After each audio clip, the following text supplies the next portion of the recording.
From the land of lakes, this is 10,000 Takes, brought to you by Minnesota Score Radio. Wally and Eric back for yet another week as we slice and dice the always busy, always topical, super saturated Twin Cities sports scene. And it's another episode of 10K Takes Television. And as always, we have plenty of topics to get into. Where would you like to start? Well, even though I was in Green Bay, we could start with your Vikings, I suppose. My spies tell me you were enjoying the sweet life at Lambeau Field. Is that accurate? It is. I got to tell you, I had never in my life been in a suite for a National Football League game. It was all right. It's a little different than sitting out in those bleachers at Lambeau Field. But you were with the movers and shakers in northeastern Wisconsin, weren't you? Yeah, it was all right. The food was good. Is the food better than the press box spread at Lambeau, which I know we both have enjoyed many times? Oh, it's right there. Okay. Yeah, cheese curds? Right on par. There were no cheese curds, but they had wings and burgers and brats and suds, I'm guessing. Oh, yeah. Oh, of course. It's Wisconsin. Did they have any kind of fruit or vegetable dish? No. There was salad. Oh, there was wow, salad. That's breaking news. In Wisconsin? And I mixed one in. That's even more breaking news. I feel like we're on CNN or Fox here. Wow. Put the crawl up, David. He's our excellent TD behind the scenes. Yes. All right. So did you go to Vikings? No, I opted out of counterfeit football. I spent my weekend at trendy Target Field. I was soaking in the Twins Hall of Fame weekend, which was, if you're a Twins fan, the highlight. The lowlights were a couple of losses to Texas. Yuck. All right. Well, we'll get into more of that later because we got Joe Nathan coming on, and he was, of course, he's part of the Hall of Fame, yes, and he was part of the ceremonies this past weekend. But let's talk Vikings, and and you've called it counterfeit football for as long as we've been doing this show, and how accurate that has become, particularly now that they have these scrimmages the week before they play the game. I mean, you and I were out at Vikings training camp on Thursday of last week when the 49ers were there, and there was a scrimmage going on. And it was, they're not exchanging blows, but it was very tense, I thought. And you saw more first-team guys in that scrimmage than you would ever see, especially in counterfeit football game number 2. Yeah, I really liked what we saw in Eagan on Thursday. San Francisco, Minnesota, they're calling these things joint practices. And it's all around the NFL now. You got to give the NFL credit. They saw on the horizon they're going to lose a preseason game, which in the NFL's eyes is revenue, right? Revenue lost. But they add the regular season game. But by having these joint practices, it's almost like a preseason game within a game. So you have 3 games, but the practices, to me, are more valuable than the games. And I think Kevin O'Connell, the Vikings head coach, and Kyle Shanahan with San Francisco would probably agree. I mean, it felt to me like it was way more intense at the scrimmage in Eagan, those 2 days, Wednesday, Thursday, than Saturday night. It was a battle for backup supremacy on Saturday night, basically. Both teams announced 27 regulars were not going to play and did not play on Saturday night. So if you are a fan, and particularly if you're a season ticket holder, because you have to pay full freight for those tickets, you knew going in that you weren't going to see basically anybody that you've ever heard of, with the exception of the 2 backup quarterbacks, one of which may not be a backup quarterback anytime soon now that the Vikings have gone out and got Nick Mullins from the Raiders. But, Kellen Mond, Sean Mannion, I don't know, neither one of them played very well. And again, you're playing with a lot of second and third string guys, so it's kind of hard to judge, I think. But as good as Mond looked at times the week before against the Raiders, I think that all went away based on Saturday's performance. And then you have probably the best backup in the NFL in limbo in Jimmy Garoppolo. True. We saw him, throwing passes and getting some reps at the joint scrimmages, but, the 49ers are trying to get somebody to bite on him. They're probably going to have to flat out release him, and somebody else can dictate terms of what his contract will be, because he's a huge cap hit right now. But yeah, I think with the addition of Nick Mullins, who was the 3rd-team quarterback in Vegas behind Derek Carr and Jarrett Stidham, I mean, he's auditioning to beat out either Kellen Mond or Sean Mannion. In my opinion, I don't have any inside info here, but I think Mon stays. Yeah. I just think they've invested highly, a third-round pick, Right. and to cut him before he would play in a second NFL season could come back to bite the Vikings. If they release Sean Mannion, I don't think there's going to be this feeding frenzy of other teams going after Mannion. Just a thought. No, and if somebody gets hurt, the Vikings can always bring him back because I think he's going to be out there and available. Somebody might pick him up as a third string, or if somebody gets hurt, they might pick him up. But the half-empty stadium syndrome, and that's happening all across the NFL in these preseason games. When are the owners going to wake up to the fact that people have realized what they've been doing to them? And as I said, you've been saying it for years now, but it is counterfeit football. It is, and I've also said if the NFL is so good at monetizing things, they have a magical touch when it comes to making money. Why not take these games? Because it has, you've shrunk it to 3 with the exception of the Hall of Fame game. Whoever plays in that's 4. But basically, everybody's playing 3. Why not go regional with this? Why not have the Minnesota Vikings play down at Iowa State or University of Iowa? Why not have the Green Bay Packers play in Madison? I know for the Packers it's not as big of a concern. People still go to Lambeau for a preseason game. Oh, and let me tell you, they were into it at Lambeau. Because that's not your typical fan base. They're buying the tickets off the secondary market from the season ticket people who don't want to go. They're going to the games that count. But you're right. They're into it there. But I guess why not have the Kansas City Chiefs playing Lincoln at the University of Nebraska against the Minnesota Vikings, say? Why not have the Denver Broncos play at, the University of Colorado? I'm just saying, fan it out, spread it out, drop it in some markets that don't typically see the NFL. I think those fans would run to the gates. Yeah, no, I think you're right. I think there's lost opportunity there, and for some reason, they have not realized that yet. Maybe they'll come around now that they really have gone to 3 and then these scrimmages. Because as you and I know, when we were out there for that scrimmage on Thursday, it was packed. I don't know how many tickets they sold for that, but there were like 7,000 people watching this scrimmage in the stands at the practice facility. I think people might have got just as much out of that as they would have down at US Bank Stadium on Saturday. There were people turned away. I tried to get a ticket for my kid, and they told me, we're out. Sorry, but you can't bring anybody else in. There's no more tickets to sell. So, I don't know. The NFL, there's some travel logistics, if you're going to do this thing that I'm thinking of. But why not play a game in Winnipeg? How crazy would that be if the Minnesota Vikings took on, the Denver Broncos in Winnipeg? Yeah. That'd be huge. Yeah, it would. All right, we're going to talk some baseball next because your Twins have fallen on some hard times over the last weekend or so. As good as they were against Kansas City, that didn't turn out on Sunday, so we're going to bring in Joe Nathan, and he is going to join us coming up next year. We will do just that, so stick around. We are 10K Takes, your purple ticket.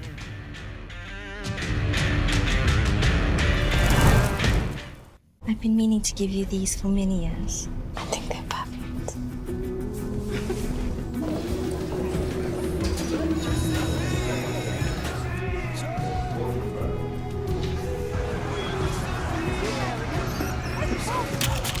Maya?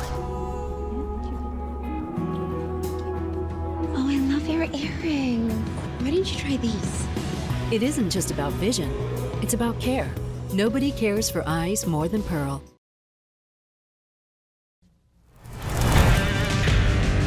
$10,000 takes, and we are going to talk some baseball now with one of the Twins' all-time greats. Joe Nathan, who is the Twins' all-time leader in saves, joins us now, part of the Twins Hall of Fame. You were at the Twins Hall of Fame ceremonies this weekend. You saw Gardy go in. You saw Dan Gladden go in and Cesar Tovar. Were you about to walk over and tell Dan, hey, I got a plane to catch? I mean, here he went on and on and on. Yeah, I thought I had plenty of time. I think my car was picking me up at the hotel at 2:30 and figured that'd be plenty of time because they said the game was started at 1:50, and I'm sitting in the chair and looking down, and 1:50 comes and goes. But to be honest, his speech was so entertaining and a lot of laughs during it that we didn't mind. I rushed back to the hotel, had plenty of time to get down there and get to the airport, so it all worked out well. Yeah, and Joe, just a galaxy of Twin stars on hand. I thought it was a great ceremony Saturday and Sunday.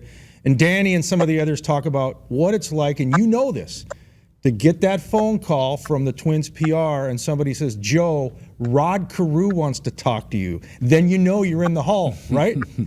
Yeah, that's one of those moments when, it's funny because you get to talk to Rod all the time, when you're at the ballpark and he's so easy to speak to. You sit down, have a conversation with him, and it's never that uneasy feeling. Everything's so comfortable with him. But, when you get a phone call from him, it's a little different. I think you know the meaning of it, and he gets on the phone and starts talking, and all of a sudden, the adrenaline, the jitters, the goosebumps come, and you realize how special that moment is. And Dan touched on it. He got to hear it from so many guys during their speech, and then for himself to experience it, you could see his emotions come out yesterday, and it was pretty special to watch.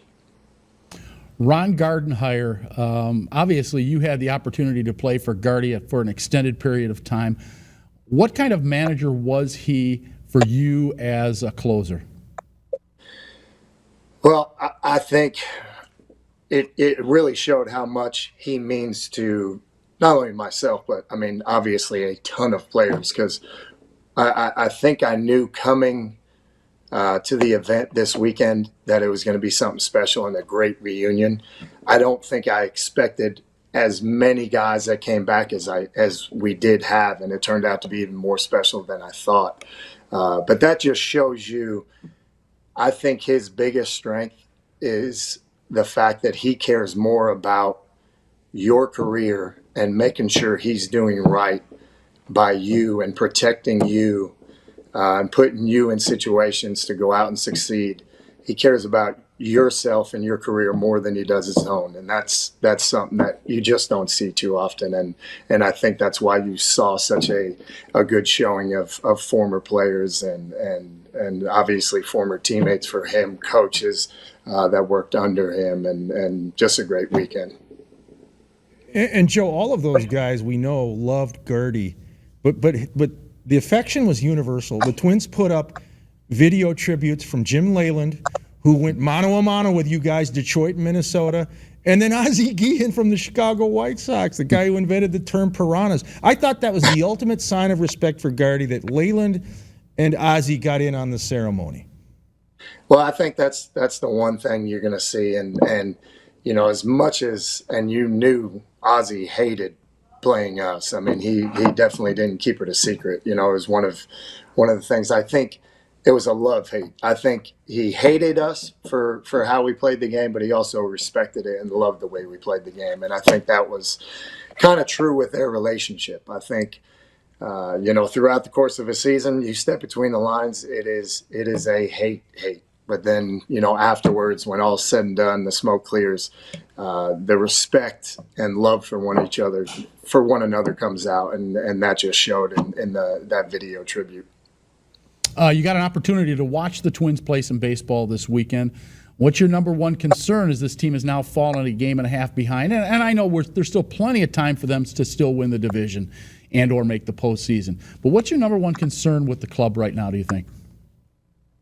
Well, I think these guys are going to swing it fine. I know they ran into a couple of snafus here and there where they're struggling to put some runs on the board. But I was listening to kind of your guys' take just a few minutes back, and again, I do think there's times when the analytic part kind of gets in the way sometimes, especially when you get to the later parts of a season. You start getting down into August, September, and you're in a tight race, which these guys are and it seems like they're going to be in a tight race, from here till the end. Sometimes those numbers, the analytics, I think they have to get thrown out. And sometimes you got to ride a dude that is hot. And each and every given night, there is going to be a guy that takes that mound and just has it. It's one of those nights where the numbers have to get thrown out. This guy just has one of those nights where the other dudes aren't seeing it well. He's got an invisible ball coming in, and they're just not picking it up. Whatever it is, I think there's some nights you have to throw away. Listen, it's a third time through the order. He's getting deep into his pitch count. We're at a time now where, pitch counts kind of got to go away and let a guy ride your hot hand. And sure, there's going to be times to play matchups here and there, but if there's a guy on the mound as a starter that is rolling through, let the guy keep going until he hits a speed bump. And I'm not asking you, Joe, to bash Rocco. I mean, he's got 2 division titles on his resume. They might get a third. But yesterday's a good example. I mean, Joe Ryan was pitching solid, in my opinion, and then he got hooked in the 6th inning, and the bullpen came in and poured gasoline on the fire. It has to be deflating in that room when that happens. Am I right? Yeah, and again, I think that's a case right there where, I think the other side of it, the Rangers were probably at a moment where they're like, it doesn't matter if Mariano Rivera's coming in out of the bullpen right now. We just don't want to see Ryan take the mound right now. Anybody that changes up the way that game was going is going to be a plus for the Rangers. So, I get it, and this is nothing against Rocco. Obviously, he's done a tremendous job, and the numbers do play out over a long term. But when you're getting to a short-term time now and you're getting down to the nut and cut, sometimes you do gotta go with gut and do something like that, because he's played the game long enough and he does know. And I think the one thing we always said as players is, you never want to move, especially like a move bringing a guy in from the bullpen. You don't want to move where the other team takes a sigh of relief and goes, thank God they're making a move. So, I think that's probably one of the adjustments that they can make, is maybe stick with your gut a little bit down the stretch here. And if a guy is going well, let's ride him a little bit. Yeah. Well, and as we get closer to the end of the season here, that becomes even more and more imperative to find a hot hand and ride it. Would you agree? Absolutely. It's and especially, it's going to be one of those schedules now coming down the wire where they're going to be playing a lot of games in division. So, every game is going to be even more so important. So, yeah, I mean, this is why managers do get paid the big bucks to make those decisions, and it's not easy. The game does speed up and it gets quick, but hopefully the fact that Rocco has been there, he's been on every side of it. He's been between the lines. He's been in the dugout now, so hopefully he can slow the game down and make the tough decisions when he needs to. Well, Joe, we appreciate you spending some time with us, and I'm sure we'll check in with you again as we wind things down here in the regular season. And we'll catch you down the road. Absolutely. Always a pleasure. Thanks, Joe. Thank you, Joe. He is Joe Nathan, the Twins' all-time saves leader, right here on 10,000 Takes. More after this timeout. I've been meaning to give you these for many years. I think they're perfect.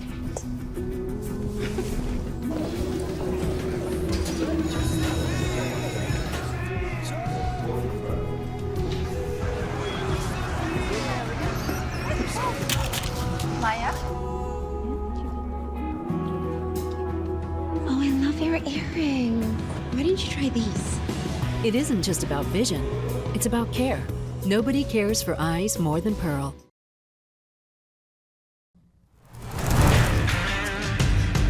"10,000 Takes," Wally and Eric, and a guy who's been on many of Minnesota's 10,000 lakes doing some fishing had a huge day on Sunday. He brings home $100,000. He was fishing in South Dakota. I'm talking about pro fisherman Austin Felix from Eden Prairie, and he's in Eden Prairie right now joining us. And Austin, had to be a huge day for you to be part of this Bassmasters Elite Series and to come home with that monstrous trophy that is sitting next to you. I understand that thing weighs almost as much as you. Yeah, it's deceivingly heavy. When you see the guys lift them over your head, at this point, I got a newfound respect for them. You said it was, 80 pounds of that trophy? It's got to be close to it, if not. Yeah. All right. Tell us about what it meant to you to win this Bassmasters Elite Tournament out in South Dakota over the weekend. I mean, yeah, I've been obsessed with bass fishing since I was before my teen years. ate up with the thing, fished tournaments my whole life, watched Bassmasters on TV as long as I can remember. So it's kind of unbelievable. The dream sort of grew as I moved up, started fishing professionally, made it to the Elite Series, kind of made my first top 10, and now I've done what it's almost impossible to do. These are 100 of the best anglers in the world, and every one of them wants to steal your lunch money. Yeah, and the cool thing, Austin, for you is you're a grassroots guy. I know your family used to go to Northern Minnie on vacay, and that's where you learned to fish. And I'm guessing that's where the passion also became part of the equation. And here you are now a champion. So if you go back to the beginning, it's pretty cool, isn't it? Oh, yeah. I mean, my first memories are the same as I bet you most Minnesota fishermen are. It's heading up north with a 14-foot aluminum V-hull and just back trolling or going around fishing, catching whatever you can. And it kind of grew from that. I got introduced to bass fishing and tournament bass fishing in my early teens, and it just snowballed from there. And now it's fortunately what I get to do for a living. I know that your folks made it out there for Sunday's finale and the weigh-in. How big a deal was that to have your mom and dad there? Yeah, it's huge. Being from Minnesota, this event and then lacrosse we have next week are going to be by far and away the closest events I've ever held. Everything else is usually 12 plus hours of driving. So it makes it really, really difficult for them to make it out. They've come to Bassmasters Classics and stuff before, really special events when they can, but to be close enough that on day 3 when I was in contention to be able to jump in the truck and be there in time for weigh-in the next day was awesome. I almost teared up, or I did a little bit when I was on stage when I actually seen him in the audience, because it's like the culmination of 25 years of practice and encouragement from them. What does this mean for the brand of Austin Felix? I know you have 7 sponsors already, but you win this tournament. I'm guessing more people, more corporations and companies are going to want to be connected with you. I hope so. I mean, with one event left, we'll kind of start looking at that next year to see who we want to work with. And most of the people I work with right now are incredible sponsors, and I have no plans on leaving any of them. I have great relationships with them, but there's obviously holes that I'm able to fill with, and if it's the right fit, if I find a bait company or something along those lines that I have a lot of confidence in, then I'll approach them or I'll accept an offer. But it's not really something I think about right now. All right. 2 questions for you. 2-part question, I should say. First of all, the nickname Sleepy Assassin, where'd that come from? Dave Mercer actually gave me that. Back before I made the Bassmasters Elite Series, I was fishing the FLW Tour, which is no longer a tour, but it was essentially the other professional bass fishing league. And I just got a reputation. I would always wear pajama pants when I was fishing. It was just easier because I'd end up wearing shorts, and then I put on pajama pants and like have your rain bibs on, just so it's easy to take on and off, because inevitably it'd be cold in the morning and hot in the afternoon. So it just, some days I never got warm enough to take them off, and I'd end up going across the stage in pajama pants, and it kind of sort of became its own thing.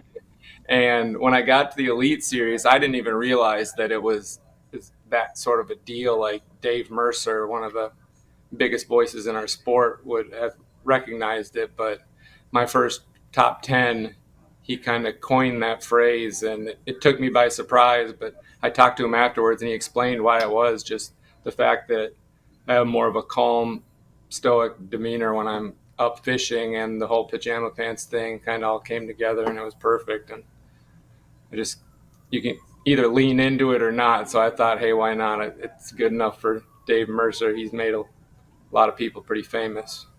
Well, Austin, we congratulate you.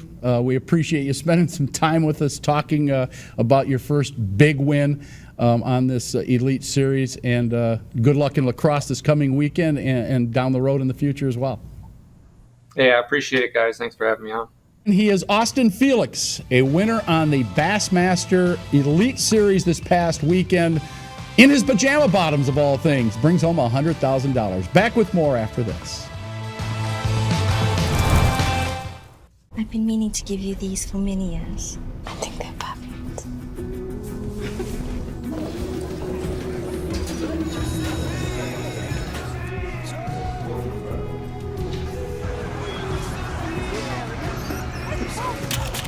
Maya? Oh, I love your earring. Why didn't you try these? It isn't just about vision, it's about care. Nobody cares for eyes more than Pearl.